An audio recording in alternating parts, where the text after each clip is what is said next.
आदमी तो वही है जो मेहनत करके कमा के खाता है और लोगों को उसके लिए प्रेरित करता है। और सही मेहनत तो यही है, जब व्यक्ति मेहनत करके कमाता है तो उसी में सबसे अच्छा आनंद है, वही सबसे बड़ी पूजा भी है।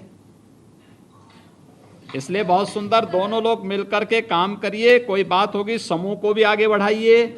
और दूसरा, जो काम इन्होंने किराना का खोला है, मंडी का खोला है, बहुत उसमें आगे बढ़ेंगे, बहुत अच्छा रहेगा। मेहनत से काम करिए, सरकार और भी मदद करेगी फिर, ठीक है। जहां भी आवश्यकता पड़ेगी सरकार मदद करेगी, ठीक है। ठीक है सर, एक बात और है। हाँ, जो है हम लोग ग्राम संगठन के सारे सदस्य जो हैं, हाँ हाँ हाँ सीडीओ साहब के और डीसी साहब के निर्देशन में हाँ, जनपद में 3,90,000 मास्क बनाए हैं। बहुत सुंदर, 65 लाख आमदनी की है, जो यूपी में सबसे ज्यादा है। बहुत सुंदर, बधाई।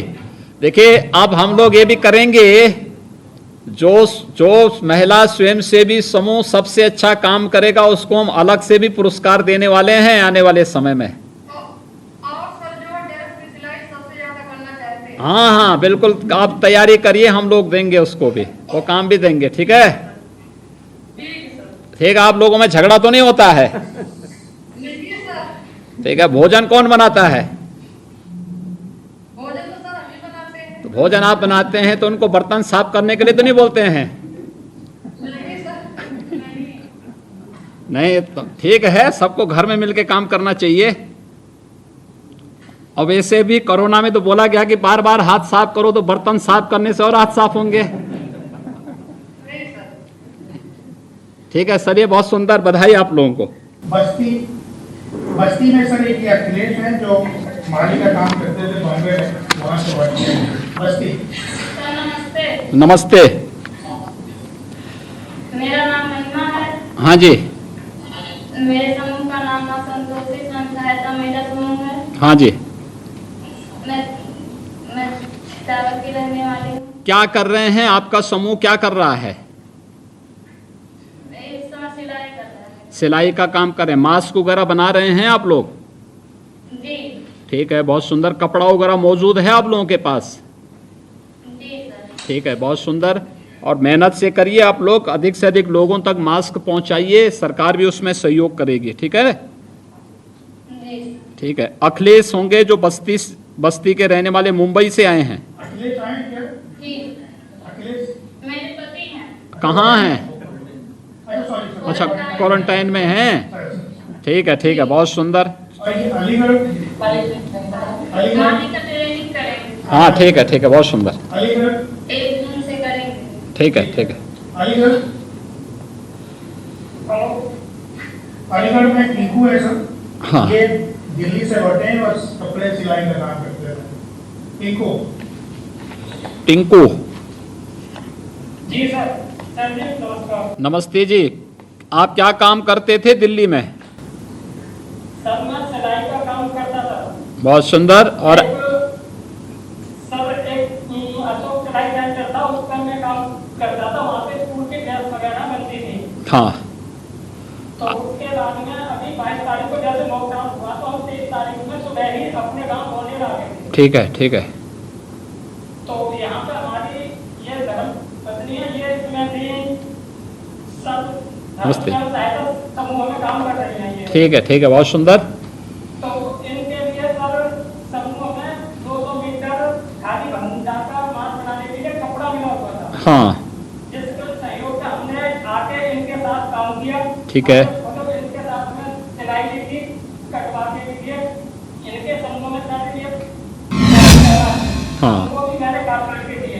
ठीक है, जिसके लिए हमने 1550 पीस तैयार किए थे। ठीक है, जिसका के हमें सर 8,525 रुपये मिला था, 5.5 रुपये पीस बनाने के हिसाब से। ठीक है। उसके बाद में सर हमने एक 600 मीटर का कपड़े का काम किया था, जिसमें ये बंधन रहने वाला होता है। हाँ हाँ हाँ, तो इसके साथ हमने 8,500 पीस और बनाए थे, ठीक है, जो कि हमने जगह प्रशासन को दिए थे। ठीक है, उनको दिए थे तो उन्होंने हमें उसके 51,000 रुपये का चेक दिया था। ठीक है। जो 51,000 रुपये का चेक आया, उसमें से करीबन 10,000 रुपये का मुझे भी बेनिफिट मिला था। बहुत सुंदर, बधाई।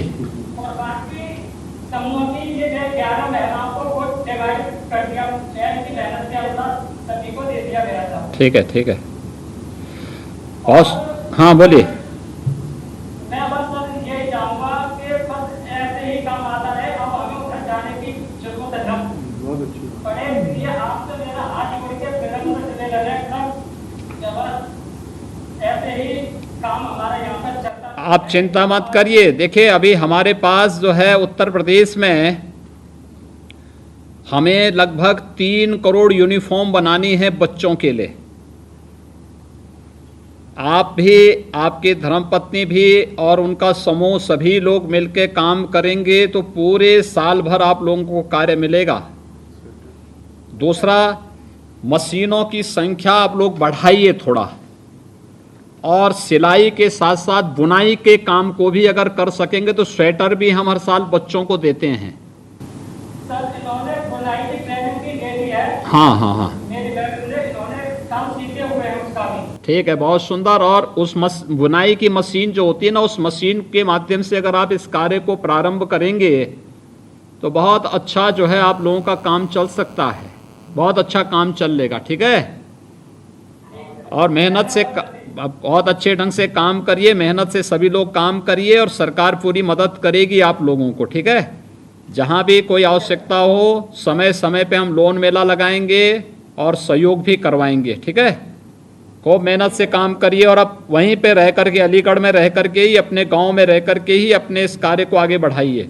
बहुत काम मिलेगा, कार्य की कमी नहीं पड़ेगी। ठीक है, ठीक है सर, बहुत सुंदर, बधाई। धन्यवाद। मैं अभी इस अवसर पे अनुरोध करूंगा माननीय मुख्यमंत्री जी से कि हम सबका मार्गदर्शन करना है। माननीय मुख्यमंत्री, ग्राम्य विकास विभाग के मंत्री श्री राजेंद्र प्रताप सिंह मोती सिंह जी, विभाग के राज्य मंत्री श्री आनंद स्वरूप शुक्ला जी, प्रदेश के मुख्य सचिव श्री आर के तिवारी जी, कृषि उत्पादन आयुक्त श्री आलोक सिन्हा जी, प्रमुख सचिव मुख्यमंत्री श्री एस पी गोयल जी, प्रमुख सचिव ग्राम्य विकास और पंचायती राज श्री मनोज कुमार सिंह जी, ग्राम्य विकास विभाग के सभी अधिकारीगण, ICICI बैंक से जुड़े हुए सभी अधिकारीगण और प्रदेश के सभी 75 जनपदों से जुड़े हुए सभी महिला स्वयंसेवी समूहों के सभी सदस्यगण और जनपद के हमारे सभी अधिकारीगण, मैं सबसे पहले ग्राम्य विकास विभाग को इस बात के लिए हृदय से धन्यवाद देता हूं कि वैश्विक महामारी कोरोना के संकट के समय में देश के ग्रामीण अर्थव्यवस्था की रीढ़ बनने वाली महिला स्वयंसेवी समूह को आज एक साथ यहाँ पर न केवल रिवॉल्विंग फंड अपितु कम्युनिटी इन्वेस्टमेंट फंड की 218 करोड़ 49 लाख रुपए की सहायता एक साथ यहाँ पर प्रदान की जा रही है। कोरोना यानी किसी भी महामारी और आपदा के समय में हमारी महिला स्वयंसेवी समूह कैसे काम कर सकती हैं, यह इस सदी के सबसे बड़ी महामारी को जब दुनिया झेल रही है, उस समय जिन सब बातों का ध्यान रखा जा रहा है कि हमें सोशल डिस्टेंसिंग के साथ साथ अगर पब्लिक प्लेस पर, सार्वजनिक स्थानों पर निकलना है या बाहर निकलना है या एक दूसरे के साथ बातचीत करनी है तो मुंह पर कोई कपड़ा बांध करके या मास्क लगा करके या फेस कवर लगा करके ही हम इस कार्य को करें। इस दृष्टि से महिला स्वयंसेवी समूह ने जो कार्य किया है वो सचमुच बहुत सराहनीय है। मैं सभी महिला स्वयंसेवी समूह की जितनी भी बहनें हैं, इन सब का हृदय से अभिनंदन करता हूं। इन सब को कोटि कोटि बधाई देता हूं और अपनी शुभकामनाएं भी देता हूं। बहुत बड़ा काम हो सकता है महिला स्वयंसेवी समूह के साथ हम लोग अगर समय पे रिवॉल्विंग फंड और उन्हें कम्युनिटी इन्वेस्टमेंट फंड अगर समय पर उपलब्ध करवा देते हैं तो ये ग्रामीण स्वावलंबन के एक आदर्श उदाहरण बन सकते हैं। हम लोग वर्तमान में इस त्रासदी को देख रहे हैं। लाखों की संख्या में हमारा प्रवासी कामगार और श्रमिक मुंबई से, दिल्ली से और देश के अलग अलग भागों से वापस अपने गांव की तरफ आ रहा है। ये हम सब के लिए एक त्रासदी है। आपदा के समय में उन सब की सुरक्षित वापसी हो, आदरणीय प्रधानमंत्री जी ने इसके लिए श्रमिक स्पेशल ट्रेन लगाई है। हम लोगों ने प्रदेश के अंदर उन्हें सुरक्षित पहुंचाने के लिए 12,000 से अधिक अपनी बसेज लगाई, उत्तर प्रदेश परिवहन निगम की बसेज लगाई हैं। इसके साथ ही हम लोगों ने हर जनपद में भी 200 बसेज जिलाधिकारी के प्रवर्तन में उपलब्ध कराई हैं। लेकिन बहुत सारे लोग ऐसे हैं जो पैदल, बाइक या फिर 3 व्हीलर या ट्रकों से ही आ जा रहे हैं। स्वाभाविक रूप से हर हाल में इसके संक्रमण की चेन को तोड़ना, ये जहां हमारे सामने कठिन चुनौती बनी हुई है, लगातार हमारा जो फ्रंट लाइन का वॉरियर है इस पे लगा हुआ है। वहीं सार्वजनिक स्थानों पर कार्य करने वाले जो हमारे लोग हैं, चाहे वह हमारे वॉरियर हों, कोरोना वॉरियर हों, चाहे वह व्यापारी हों या आम नागरिक, इन सबको सार्वजनिक स्थलों पर निकलने के लिए मास्क आदि उपलब्ध करवाने या फेस कवर आदि उपलब्ध कराने के लिए महिला स्वयंसेवी समूह ने जिस मजबूती के साथ काम किया, और कुछ तो हमारी स्वयंसेवी समूह ऐसी हैं जिन्होंने इस संकट के समय में पीपीई किट भी बनाई है, और पीपीई किट के माध्यम से उन्होंने प्रोटेक्शन का जो, यानी जिसको हम लोग पर्सनल प्रोटेक्शन इक्विपमेंट कहते हैं, जो हमारी सुरक्षा के लिए बहुत महत्वपूर्ण होती है, और कुछ स्वयंसेवी समूह ने इसको भी बनाया है। एक बहुत अच्छा काम किया है, और ये बताता है कि कितनी बड़ी प्रतिभा हमारे बीच में महिला स्वयंसेवी समूह के रूप में है। थोड़े बहुत उनको मार्गदर्शन और सहयोग मिल जाए और प्रोत्साहन मिल जाए तो वह कुछ भी कर सकती हैं। अभी मैंने तमाम महिला स्वयंसेवी समूहों के साथ और अपने प्रवासी कामगारों के साथ मैंने बातचीत स्वयं भी की, और मैंने इस बात को अनुभव किया है कि उन्हें प्रोत्साहन की आवश्यकता है। वे कुछ भी कर सकते हैं, बहुत बड़ा कार्य कर सकते हैं। और मैं विश्वास के साथ कह रहा हूं कि जो हम लोग 25 से 30 लाख प्रवासी कामगार उत्तर प्रदेश में आने वाला है, 20 लाख के आसपास आ चुका है, और मेरा मानना है कि लगभग इतना और आने वाला है। तो ये 35 से 40 लाख की जो संख्या बनेगी, इस संख्या के माध्यम से ये केवल इस समय तो हम उनकी मदद करेंगे। हमने पहले शासन को इस बारे में कहा है, प्रशासन को इस बारे में कहा है कि कोई भी प्रवासी कामगार आएगा, पहले उसकी जांच होनी चाहिए।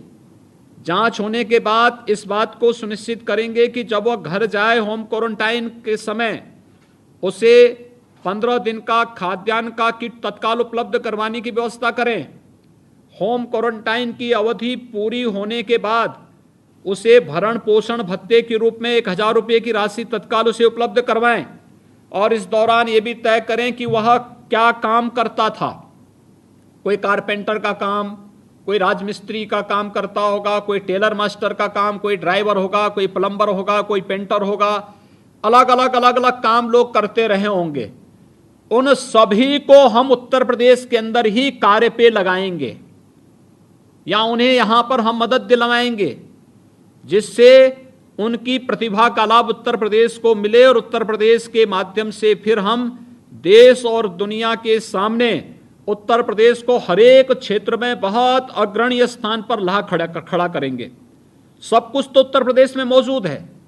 अगर कोई टेलर मास्टर का काम करता है, टेलरिंग का काम करता है, तो हमारे यहाँ तो हर वर्ष हम लोग लगभग 3 करोड़ 60 लाख यूनिफॉर्म बनाते हैं 1 करोड़ 80 लाख बच्चों के लिए, हर बच्चे के लिए 2 यूनिफॉर्म। अब अनुमान करिए कि हम लोग 3 करोड़ 60 लाख यूनिफॉर्म हर वर्ष बनवाते हैं। 1 करोड़ 80 लाख हम लोग हर वर्ष स्वेटर बनवाते हैं, अगर इनकी बुनवाई उत्तर प्रदेश के अंदर ही महिला स्वयंसेवी समूह करने लग जाए, या स्कूली बैग का निर्माण महिला स्वयंसेवी समूह करने लग जाए, तो हम कहीं बाहर से क्यों खरीदेंगे, हम इन्हीं से खरीदेंगे और मुनाफा यही कमाएंगे। क्योंकि जैसे मास्क वगैरह के बनाने में हमने कपड़ा उपलब्ध करवाया, अब कपड़ा उपलब्ध कराने के बाद हम ये अनिवार्य करने जा रहे हैं कि कोई भी व्यक्ति बाहर निकले तो मास्क अनिवार्य रूप से लगाएं। अगर वो मास्क नहीं लगाएगा तो जुर्माना हम करेंगे, लेकिन साथ साथ मास्क भी सस्ते में उपलब्ध हो, इसके लिए महिला स्वयंसेवी समूह से कहा जा रहा है कपड़ा हम देंगे, आपको प्रत्येक मास्क का पैसा भी देंगे, और आप प्रयास करें कि 10 रुपये में 2 मास्क मिल जाए और बाकी जो पैसा होगा वह सरकार आपको उपलब्ध करवाएगी। तो आपके लिए तो आम के आम और गुठली के भी दाम हो जाएंगे। यानी मास्क भी आप बनाने का काम मिलेगा, लोगों की सुरक्षा भी आप कर देंगे, और साथ साथ हम समाज को भी सुरक्षित करने में सफल हो जाएंगे। तो अनेक प्रकार से कार्य भी मिल रहा है लोगों को, मुनाफा भी मिल रहा है लोगों को, और साथ साथ हम समाज को कोरोना के संक्रमण से बचाने में भी एक बड़ा कार्य कर सकते हैं। ऐसे ही यूनिफॉर्म के बनाने में भी, यूनिफॉर्म इतनी बड़ी मात्रा में बनाना है, यूनिफॉर्म बनाने के बाद हम लोग चाहते हैं कि महिला स्वयंसेवी समूह की रैंकिंग हम करें। अच्छा काम, अच्छी सिलाई कौन करता, फिर बाजार से इन्हें कपड़ा उपलब्ध करा करके और इन्हें हर साइज के कपड़े बनवाने की व्यवस्था, फिर उसकी पैकिंग करवाना, फिर उसको यहाँ से विदेशों में बेचने के लिए भिजवाने की तैयारी करना। ये अपने आप में यूपी एक ब्रांड बनेगा, यानी रेडीमेड गारमेंट्स का भी एक बहुत बड़ा हब उत्तर प्रदेश को हम बना सकते हैं। ये काम यहाँ पर किया जा सकता है। दूसरा, कारपेंटरी का ही काम कोई करना चाहता है, बहुत सारा स्कोप है उसके लिए भी। फर्नीचर, सोफा, टेबल, विद्यालयों में कुर्सी मेज बनाने की व्यवस्था, अलग अलग प्रकार के कार्य बड़ी मात्रा में होने हैं। इस कार्य के लिए वे लोग अभी से अपनी तैयारी करें, हम उन्हें लोन उपलब्ध करवाने की तैयारी करेंगे। प्रधानमंत्री जी ने अभी 3 लाख करोड़ रुपए का पैकेज केवल इन लोगों के लिए उपलब्ध कराया है, और अगर सभी लोगों के लिए अब तक देखेंगे तो ये लगभग 20 लाख करोड़ रुपए का पैकेज है। बहुत भारी पैकेज है, हर व्यक्ति को काम मिल सकता है, बशर्ते हम सब उसमें रुचि लें। प्लम्बरिंग का ही काम देखेंगे तो याद करिए, प्रधानमंत्री जी ने पिछले साल ही कहा था कि हर घर नल की योजना। आप थोड़ा मुझे बताइए कि क्या बिना प्लम्बर के पाइपलाइन बिछा पाएगा कोई, और वो पाइपलाइन क्या अधिक दिनों तक रह पाएगी अगर प्लम्बर उसकी मरम्मत नहीं करेगा। यानी हर घर में एक नया प्लम्बर खड़ा हो सकता है, और उस एक नए प्लम्बर के माध्यम से हम प्रदेश के अंदर कम से कम 1 लाख लोगों को नई नौकरी उपलब्ध करवा सकते हैं प्लम्बरिंग के माध्यम से।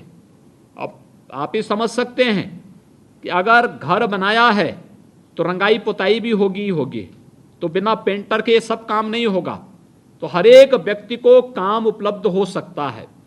दूसरा, विश्वकर्मा श्रम सम्मान के माध्यम से भी हम लोगों ने एक व्यवस्था की कि हर एक व्यक्ति को, जो 15 प्रकार की कारीगरी है, कोई सैलून का काम करता है, कोई मोची का काम करता है, कोई राजमिस्त्री का काम करता है, कोई हलवाई का काम करता है, कोई अन्य अलग अलग जो कार्य होते हैं, इन लोगों की ट्रेनिंग और फिर इनको टूल किट उपलब्ध करवाना, फिर बैंकों से आसान किस्तों पर सस्ते दाम पर इन्हें ऋण उपलब्ध करवाने की तैयारी करना, इस पर भी हमारा कार्य चल रहा है। मेरा ये मानना है किसी के लिए काम की कमी नहीं, और मैं धन्यवाद दूंगा ग्राम्य विकास विभाग को कि इन्होंने उस समूह को भी टच किया है जो अब तक उपेक्षित था, खासतौर पर बनटांगिया गांव। आज़ादी के 70 वर्षों तक उन लोगों को न सड़क थी, न बिजली थी, न पानी था, न स्कूल था, न शिक्षा थी, कुछ भी स्वास्थ्य की कोई व्यवस्था नहीं थी। आज लगभग बनटांगिया के सभी गांव इन सुविधाओं से आच्छादित हुए हैं। आज वहाँ मकान मिल रहे हैं, कार्ड मिल गया है, राशन मिल रहा है, पेंशन मिल रहा है। अब उनके स्वयंसेवी समूह भी अलग अलग कार्यों के साथ, कोई बकरी पालन, कोई मुर्गी पालन, कोई पत्तल का निर्माण, कोई दुग्ध डेयरी के साथ जुड़ रहा है, किसी न किसी कार्य के साथ जुड़ रहा है।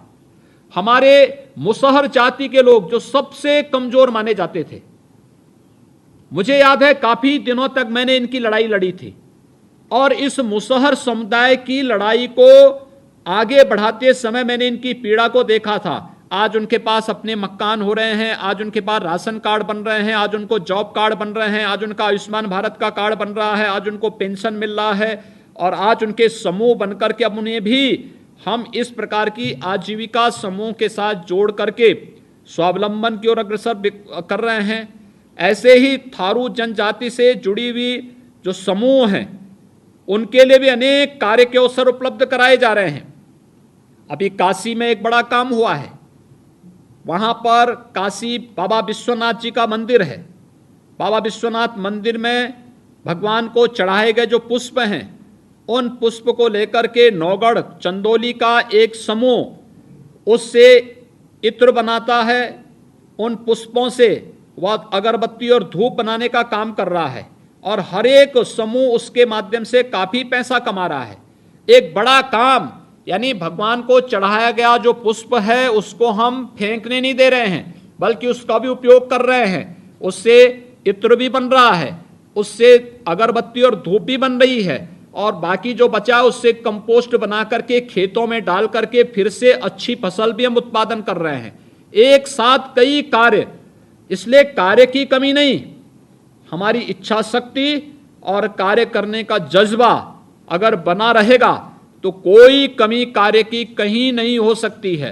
ये कार्य यहाँ पर इसके माध्यम से हुआ और मुझे बहुत प्रसन्नता है कि प्रदेश के अंदर, यानी इस दौरान जो प्रदेश के अंदर 12,000 से अधिक जो महिला स्वयंसेवी समूह महिलाओं ने 8 करोड़ मूल्य के 57 लाख से अधिक मास्क बनाए हैं, यानी काफी बड़ी मात्रा में बनाए हैं।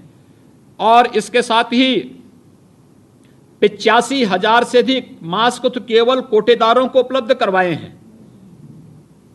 8,000 से अधिक सैनिटाइजर महिला स्वयंसेवी समूह ने बनाया है और 139 मीट्रिक टन से अधिक अनाज इकट्ठा करके 16,000 से अधिक परिवारों को निःशुल्क वितरित महिला स्वयंसेवी समूह ने उत्तर प्रदेश में किया है और 27,000 से अधिक पीपीई किट का निर्माण भी हमारे प्रदेश के अंदर ग्रामीण क्षेत्र में महिला स्वयंसेवी समूह ने किया है। यानी ये एक बहुत बड़ा कार्य हम लोगों का है और मुझे लगता है कि इस कार्य को आगे बढ़ाने की आवश्यकता है और तेज इसको करने की आवश्यकता है। मुझे आज बहुत प्रसन्नता है। हम लोग एक कार्य के लिए हमेशा चिंतित होते थे, लॉकडाउन के दौरान भी और आज भी हमारी चिंता है। आप याद करिए जब प्रधानमंत्री जी ने गरीब कल्याण पैकेज घोषित किया था, उस पैकेज में कुछ घोषणा की थी कि एक जनधन अकाउंट धारी जितनी भी महिलाएं हैं उनके अकाउंट में हर महीने 3 महीने तक 500 रुपये आएगा। लेकिन 500 रुपये आता था, अगले दिन लोग बैंकों में लंबी लाइन लगा करके खड़े हो जाते थे। उससे कोरोना का खतरा बढ़ जा रहा था। हम लोग चिंतित थे कैसे होगा। ऐसे ही हर किसान के खाते में हर महीने 3 महीने तक 2-2 हजार रुपये देने की व्यवस्था थी। पैसा आया, अगले दिन लोग खड़े होते थे। ऐसे ही हम लोगों ने निर्माण श्रमिकों के लिए किया। 32 लाख निर्माण श्रमिक और अन्य ठेला, रिक्शा, खोमचा, पटरी व्यवसायी, पल्लेदार, कुली, इन सभी के लिए और विश्वकर्मा श्रम सम्मान से आच्छादित लोगों के लिए भी हम लोगों ने 1,000 रुपये भरण पोषण भत्ते की घोषणा की। हमने उनके अकाउंट में पैसा देना प्रारंभ किया। पता लगता था अगले दिनों लाइन में बैंकों में खड़े हो गए। एक तो उससे होता क्या था कि जब लोग इकट्ठे होते थे तो संक्रमण, ज्यादा भीड़ होने से संक्रमण का खतरा बढ़ता था, कोरोना का संक्रमण का खतरा बढ़ता था। दूसरा, इसके कारण बैंकों को जो अपना दूसरे कार्यों में अपना समय लगाना था वो समय केवल पैसा वितरण करने में खर्च हो रहा था। अब एक नया कार्य हम प्रारंभ करने जा रहे हैं प्रदेश में, यह है बैंकिंग कॉरेस्पॉन्डेंट सखी। बहुत बड़ा कार्य है ये।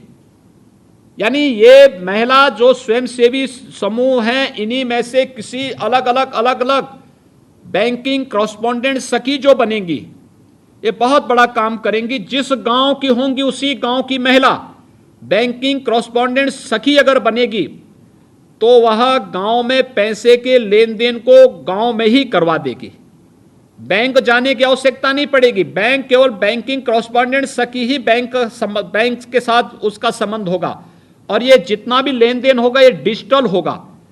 इससे बहुत बड़ा काम हो सकता है और इसके लिए आज हम 58,000 बैंकिंग कॉरेस्पॉन्डेंट सखी की घोषणा कर रहे हैं और मैं चाहूंगा कि प्रशासन हर एक जगह इन 58,000 बैंकिंग कॉरेस्पॉन्डेंट सखी को तत्काल तैनात करने की व्यवस्था करें।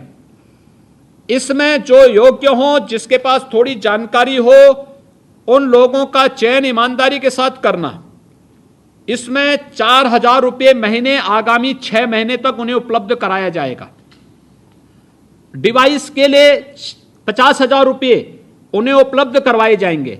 यानी और इसके बाद जब उनके साथ एक गांव में अलग अलग अकाउंट धारी जो पैसे का लेन देन कर रहे हैं ये सब जुड़ जाएंगे तो बैंक उनको कमीशन देना प्रारंभ करेगा, तो उनके पास एक निश्चित आय हर महीने की बन जाएगी।